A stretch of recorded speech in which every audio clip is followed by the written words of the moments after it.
भारत माता की। भारत माता की। भारत माता की। थाने सगळाने राम राम। राजस्थान के राज्यपाल हरिभाऊ बागड़े जी, यहां के लोकप्रिय मुख्यमंत्री श्रीमान भजनलाल जी, पूर्व मुख्यमंत्री बहन वसुंधरा राजे जी, केंद्रीय कैबिनेट के मेरे साथी अश्विनी वैष्णव जी, अर्जुन राम मेघवाल जी, राजस्थान की उप मुख्यमंत्री दिया कुमारी जी, प्रेमचंद जी, राजस्थान सरकार के अन्य मंत्रीगण, संसद में मेरे साथी मदन राठौड़ जी,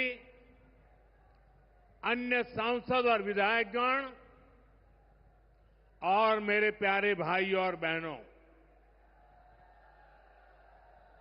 आप सभी यहां इतनी विशाल संख्या में आए हैं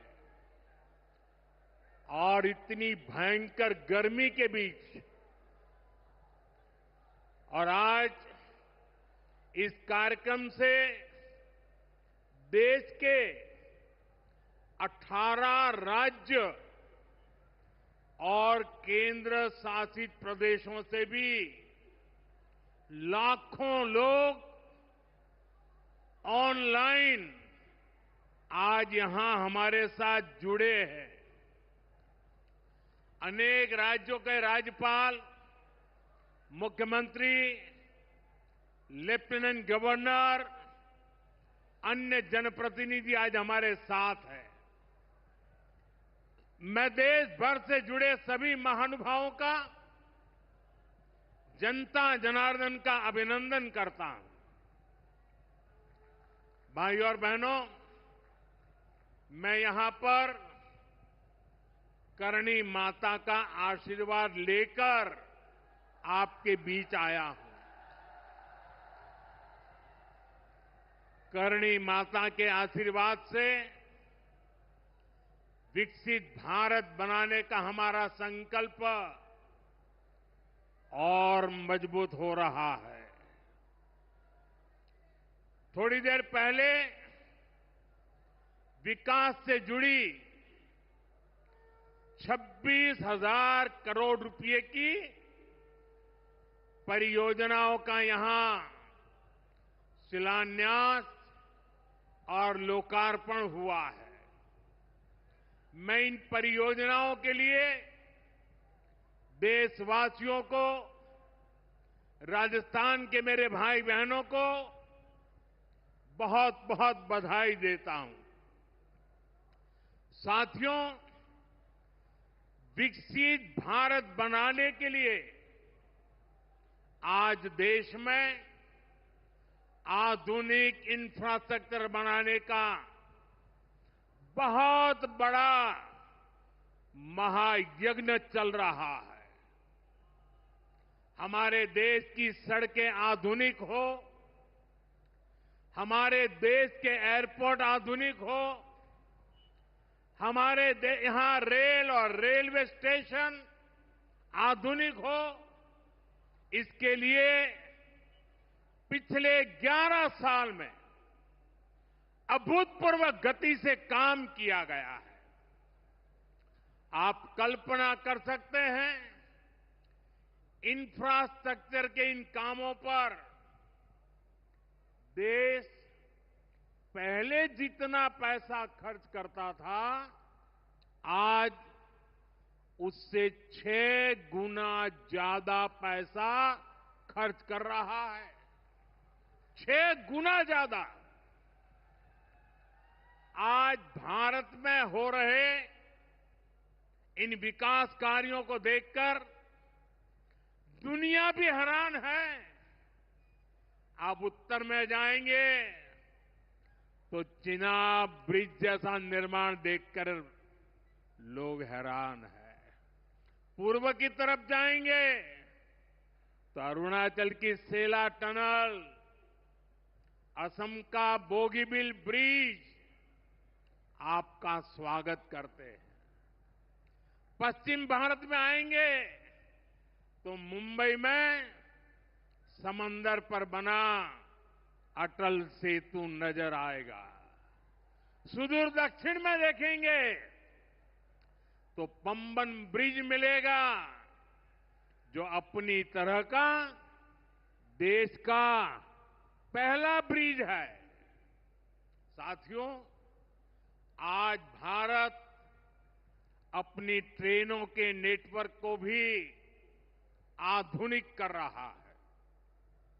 ये वंदे भारत ट्रेनें, अमृत भारत ट्रेनें, नमो भारत ट्रेनें, ये देश की नई गति और नई प्रगति को दर्शाती है। अभी देश में करीब 70 रूट पर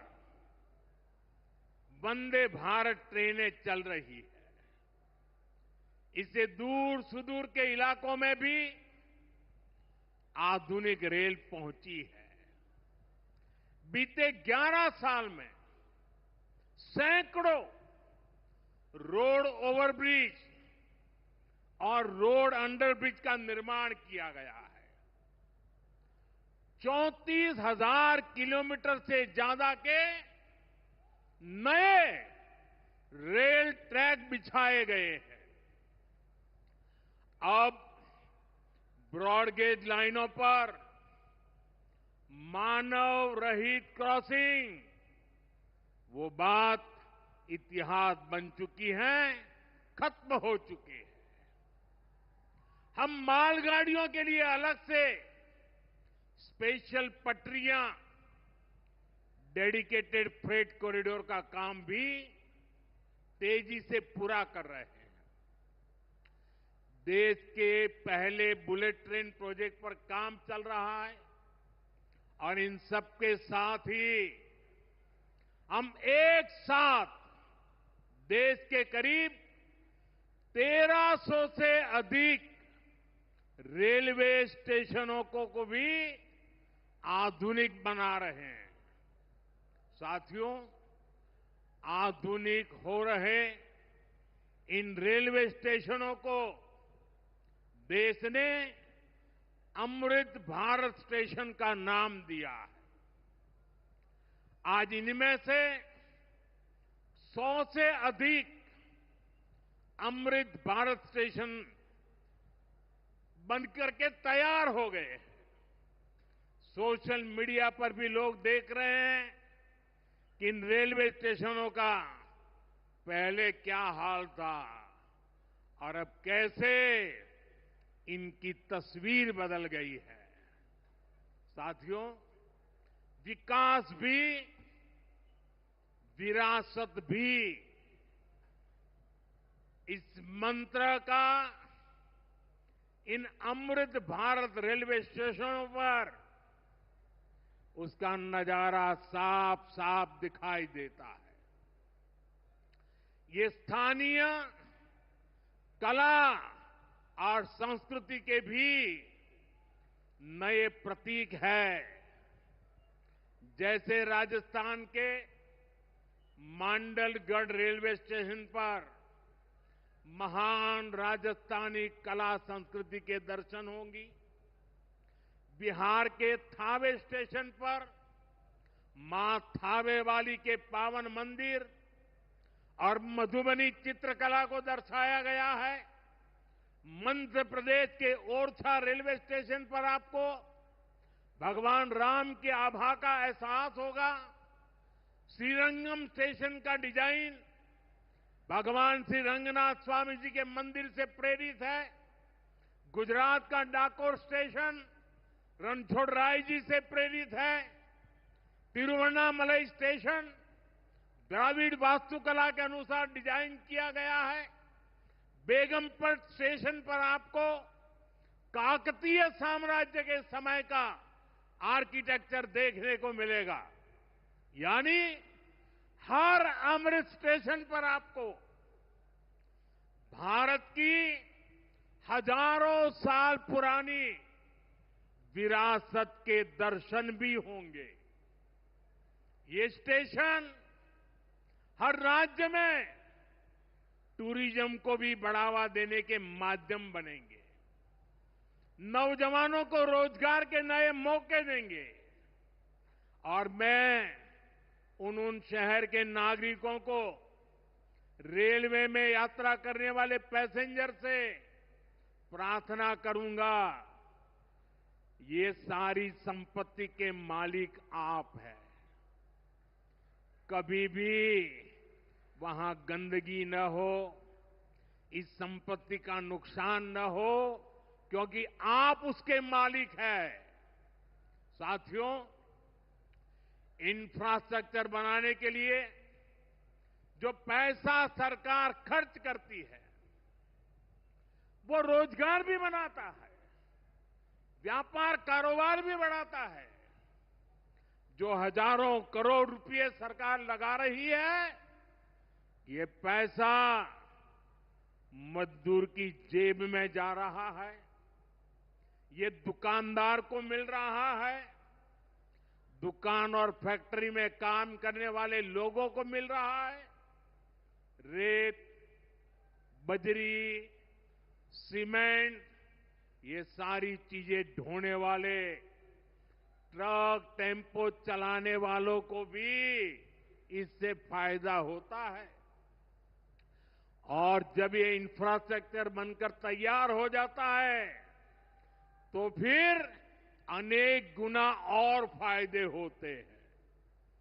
किसान की उपज कम कीमत में बाजार तक पहुंचती है, वेस्टेज कम होती है, जहां सड़कें अच्छी होती हैं, नई ट्रेनें पहुंचती हैं, वहां नए उद्योग लगते हैं, पर्यटन को बहुत बढ़ावा मिलता है। यानी इंफ्रास्ट्रक्चर पर लगने वाले पैसे से हर परिवार का, खास तौर पर हमारे नौजवानों का सबसे अधिक फायदा होता है। साथियों, इंफ्रास्ट्रक्चर पर जो काम हो रहा है, उसका हमारे राजस्थान को भी बड़ा लाभ मिल रहा है। आज राजस्थान के गांव-गांव में अच्छी सड़कें बन रही हैं, बॉर्डर के इलाकों में भी शानदार सड़कें बन रही हैं। इसके लिए बीते 11 साल में अकेले राजस्थान में करीब 70,000 करोड़ रुपए खर्च किए गए हैं। राजस्थान में रेलवे के विकास के लिए भी केंद्र सरकार इस साल करीब 10,000 करोड़ रुपए खर्च करने जा रही है। ये 2014 से पहले की तुलना में 15 गुना अधिक है। अभी थोड़ी देर पहले ही यहां से मुंबई के लिए एक नई ट्रेन को हरी झंडी दिखाई गई है। आज ही कई इलाकों में स्वास्थ्य, जल और बिजली से जुड़ी योजनाओं का शिलान्यास और लोकार्पण हुआ है। इन सारे प्रयासों का लक्ष्य है हमारे राजस्थान के शहर हो या गांव तेजी से उन्नति की ओर बढ़ सके, राजस्थान के युवाओं को उनके शहर में ही अच्छे अवसर मिल सके। साथियों, राजस्थान के औद्योगिक विकास के लिए भी डबल इंजन सरकार तेजी से काम कर रही है। अलग अलग सेक्टर्स के लिए यहां भजनलाल जी की सरकार ने नई औद्योगिक नीतियां जारी की है। बीकानेर को भी इन नई नीतियों का लाभ मिलेगा। और आप तो जानते हैं, जब बीकानेर की बात आती है तो बीकानेरी भुजिया का स्वाद,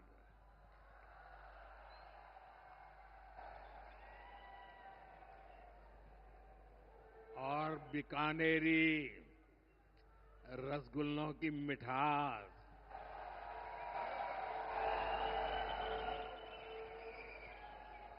विश्व भर में अपनी पहचान बनाएगी भी और बढ़ाएगी भी। राजस्थान की रिफाइनरी का काम भी अंतिम चरण में है। इससे राजस्थान पेट्रोलियम आधारित उद्योगों का प्रमुख हब बनेगा। अमृतसर से जामनगर तक जो 6 लेन का इकोनॉमिक कॉरिडोर बन रहा है, वो राजस्थान में श्रीगंगानगर, हनुमानगढ़, बीकानेर, जोधपुर, बाड़मेर और जालोर से गुजर रहा है। दिल्ली मुंबई एक्सप्रेसवे का काम भी राजस्थान में लगभग पूरा हो गया है। कनेक्टिविटी का ये अभियान राजस्थान में औद्योगिक विकास को नई ऊंचाई पर ले जाएगा। साथियों, राजस्थान में पीएम सूर्यघर मुफ्त बिजली योजना भी तेजी से आगे बढ़ रही है। इस योजना से राजस्थान के 40,000 से ज्यादा लोग जुड़ चुके हैं। इससे लोगों का बिजली बिल 0 हुआ है और लोगों को सोलर बिजली पैदा करके कमाई का नया रास्ता भी मिला है। आज यहां बिजली से जुड़े कई प्रोजेक्ट का शिलान्यास और लोकार्पण हुआ है। इनसे भी राजस्थान को और ज्यादा बिजली मिलेगी। बिजली का बढ़ता उत्पादन भी राजस्थान में औद्योगिक विकास को नई गति दे रहा है। साथियों, राजस्थान की ये भूमि रेत के मैदान में हरियाली लाने वाले महाराजा गंगा सिंह जी की भूमि है। हमारे लिए पानी का क्या महत्व है, यह इस क्षेत्र से बेहतर भला कौन जानता है। हमारे बीकानेर, श्रीगंगानगर, हनुमानगढ़, पश्चिम राजस्थान के ऐसे अनेक क्षेत्रों के विकास में पानी का बहुत बड़ा महत्व है। इसलिए एक तरफ हम सिंचाई परियोजनाओं को पूरा कर रहे हैं और साथ ही नदियों को जोड़ रहे हैं।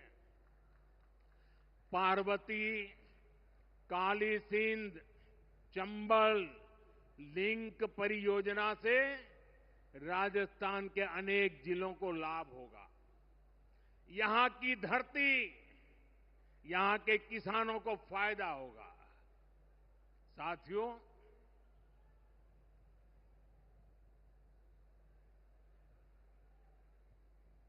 राजस्थान की ये वीर धरा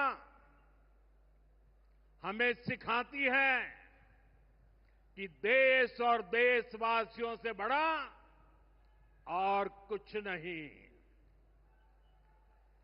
22 अप्रैल को आतंकवादियों ने धर्म पूछकर हमारी बहनों की मांग का सिंदूर उजाड़ दिया था।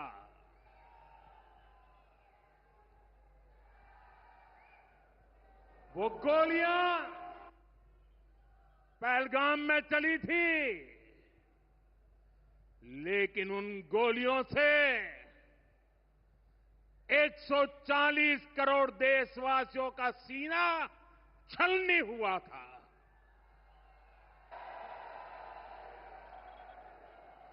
इसके बाद हर देशवासी ने एकजुट होकर संकल्प लिया था कि आतंकवादियों को मिट्टी में मिला देंगे,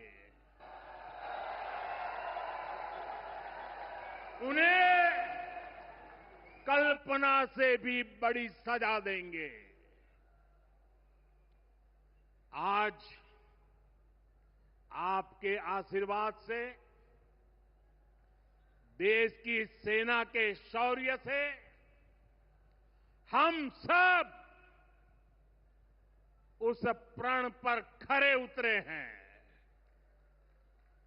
हमारी सरकार ने तीनों सेनाओं को खुली छूट दे दी थी।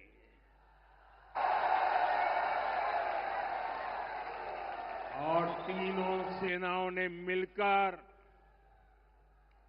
ऐसा चक्रव्यूह रचा कि पाकिस्तान को घुटने टेकने के लिए मजबूर कर दिया।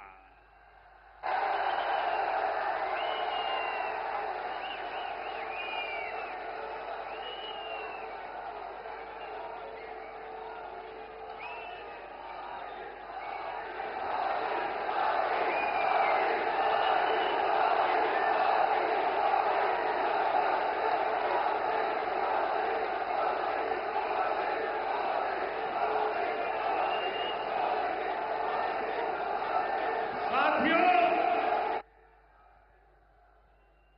22 तारीख के हमले के जवाब में हमने 22 मिनट में आतंकियों के 9 सबसे बड़े ठिकाने तबाह कर दिए।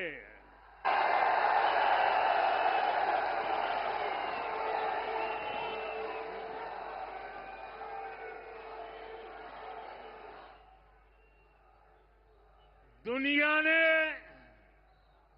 और देश के दुश्मनों ने भी देख लिया कि जब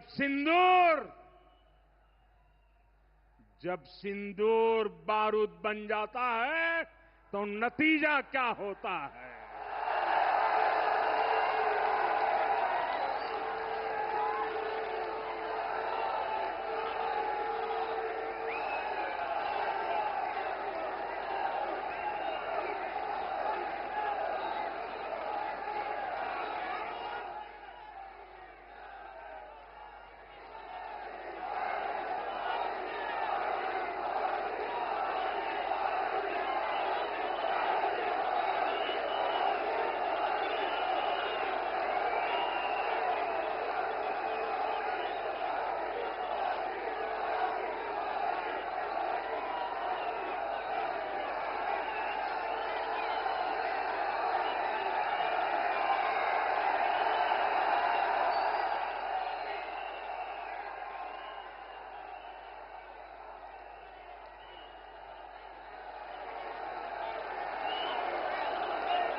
वैसे साथियों, ये संयोग ही है। 5 साल पहले जब बालाकोट में देश ने एयर स्ट्राइक की थी, उसके बाद मेरी पहली जनसभा राजस्थान में ही सीमा पर हुई थी।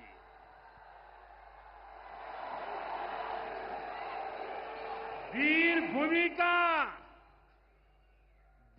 भूमि का ही ये तप है कि ऐसा संयोग बन जाता है।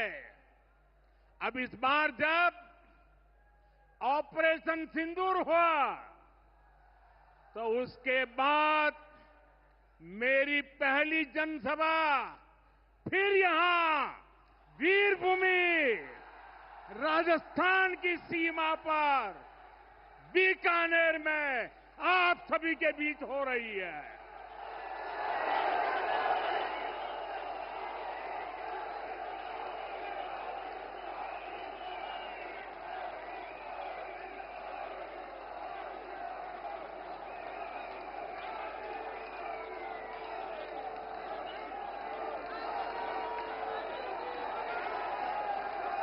साथियों,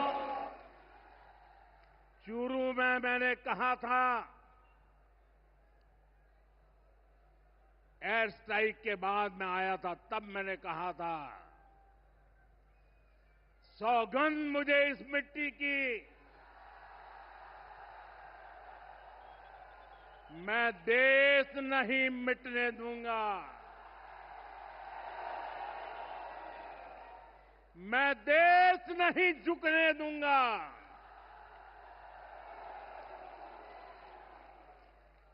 आज मैं राजस्थान की धरती से देशवासियों से बड़ी नम्रता के साथ कहना चाहता हूं, मैं देश के कोने कोने में जो तिरंगा यात्राओं का हुजूम चल रहा है,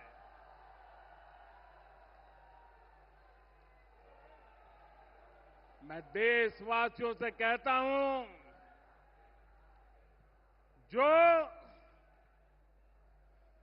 जो सिंदूर मिटाने निकले थे,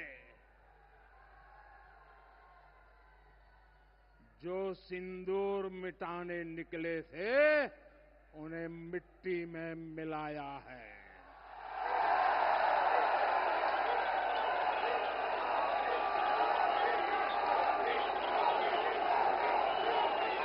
जो हिंदुस्तान का लहू बहाते थे, जो हिंदुस्तान का लहू बहाते थे, आज कतरे कतरे का हिसाब चुकाया है।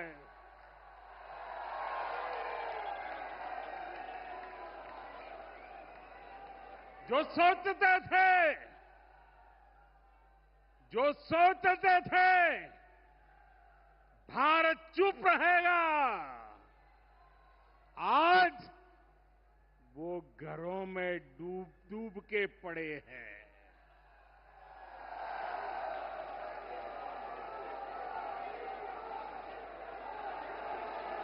जो अपने हथियारों पर घमंड करते थे, जो अपने हथियारों पर घमंड करते थे, आज वो मलबे के ढेर में दबे हुए हैं।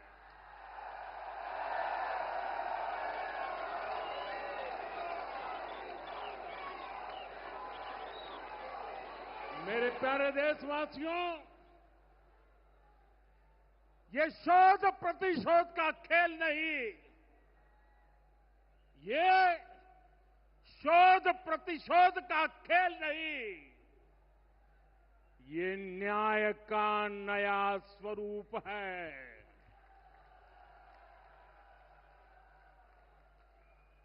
ये न्याय का नया स्वरूप है। ये ऑपरेशन सिंदूर है।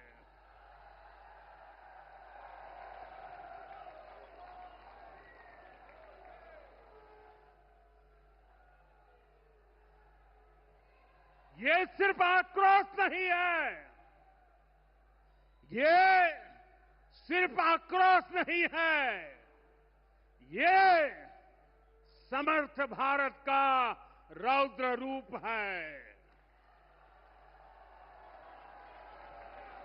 ये भारत का नया स्वरूप है।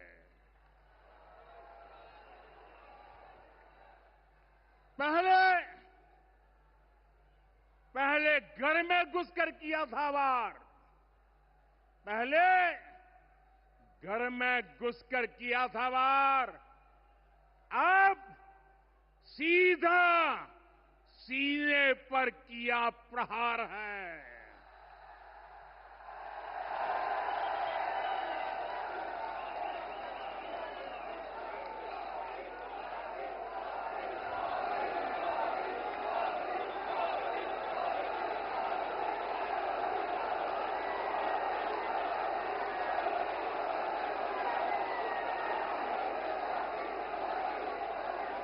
आतंक का फन कुचलने की,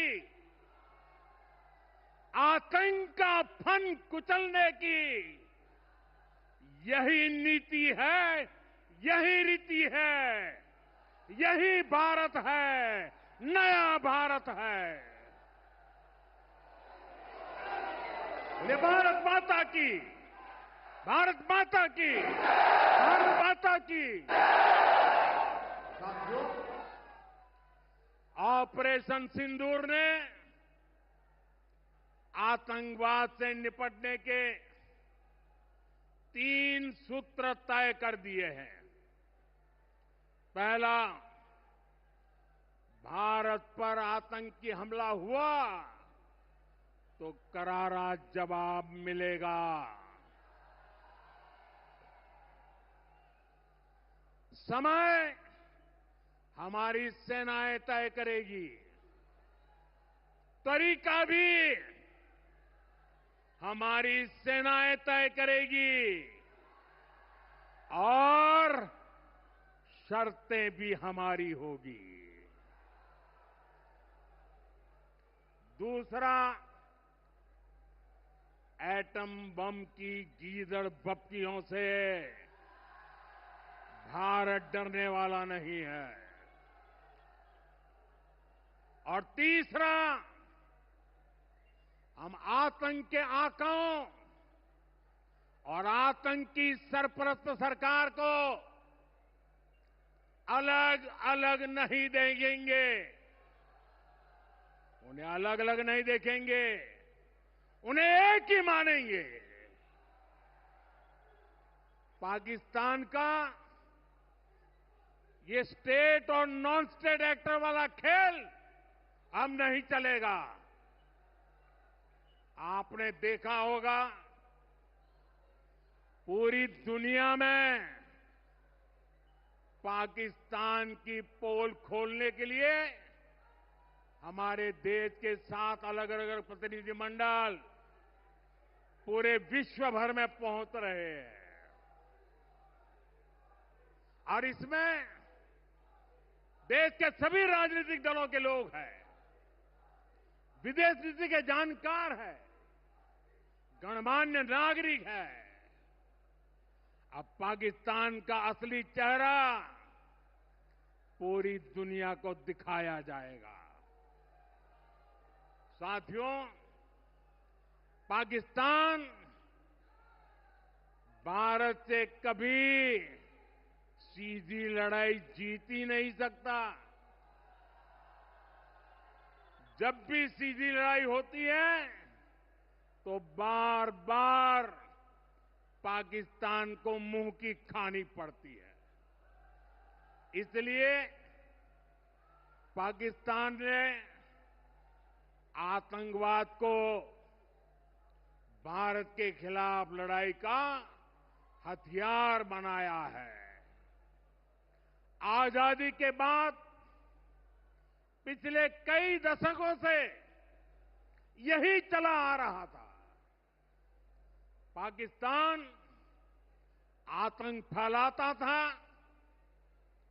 निर्दोष लोगों की हत्याएं करता था, भारत में डर का माहौल बनाता था। लेकिन पाकिस्तान एक बात भूल गया,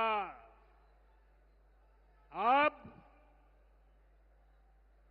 मां भारती का सेवक मोदी यहां सीना तान कर खड़ा है।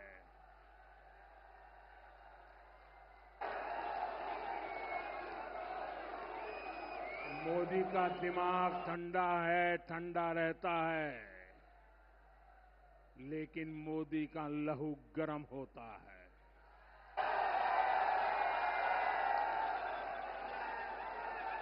और अब तो मोदी की नसों में लहू नहीं, गरम सिंदूर बह रहा है।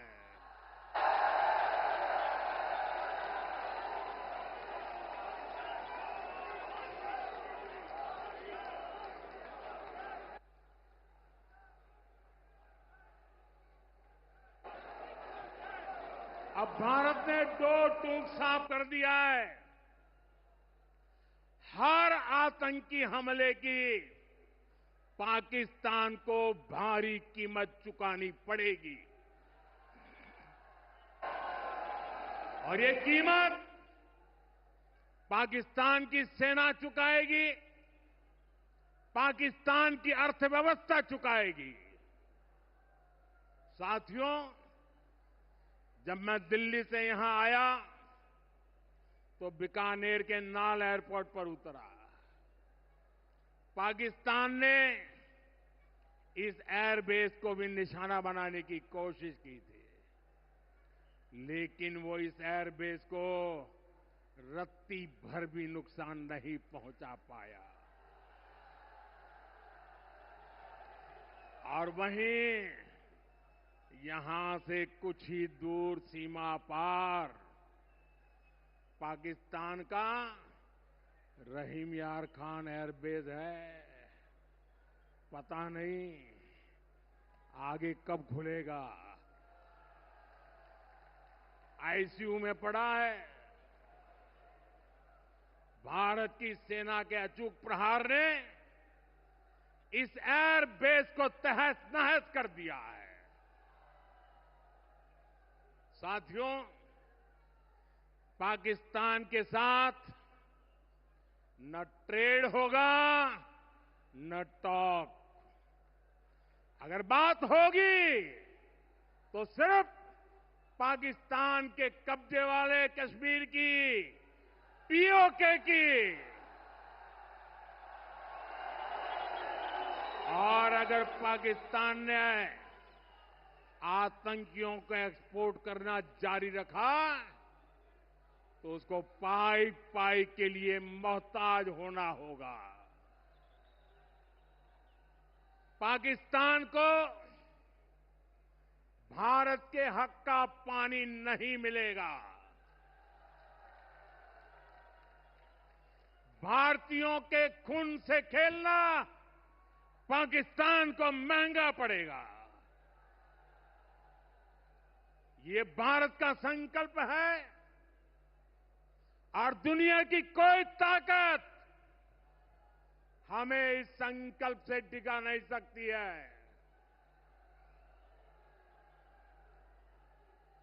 भाइयों और बहनों, विकसित भारत के निर्माण के लिए सुरक्षा और समृद्धि दोनों जरूरी है। ये तभी संभव है जब भारत का कोना कोना मजबूत होगा। आज का ये कार्यक्रम भारत के संतुलित विकास का, भारत के तेज विकास का उत्तम उदाहरण है। मैं एक बार फिर इस वीर धरा से सभी देशवासियों को बधाई देता हूं। मेरे साथ बोलिए, दोनों मुट्ठी बंद करके पूरी ताकत से बोलिए, भारत माता की, भारत माता की, भारत माता की। वंदे वंदे वंदे वंदे वंदे वंदे वंदे वंदे वंदे